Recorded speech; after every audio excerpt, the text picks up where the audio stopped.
చూడండి ప్రియమైన దేవుని బిడ్డలారా, ధనవంతులనైనను బహుగా ఘనత విస్తరించిన వారినైనను చూచి భయపడకండి, చింతించకండి.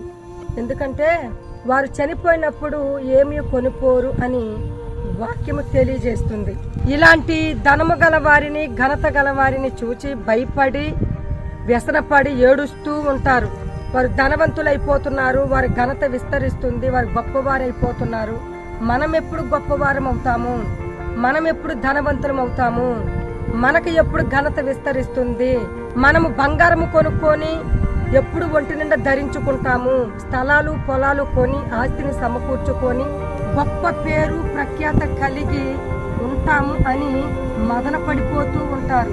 మీరు ఊహించినట్టుగా ఇవన్నీ ఉంటే మంచిదే, ఇవన్నీ ఉండకూడదని నేను చెప్పడం లేదు. కానీ వాటి కోసము ప్రాకులాడకండి అని మాత్రమే నేను చెబుతున్నాను.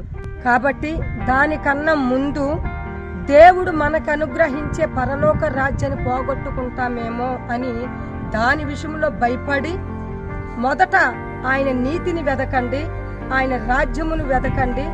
మారు మనసు పొంది బాప్తిస్ము పొంది నీతిగా జీవించి ఉన్న దానితో సంతృప్తిగా జీవించండి. అప్పుడు దేవుడు మీకు కావాల్సింది ఏదైనా సరే మీకు అనుగ్రహిస్తాడు. ఆమేన్.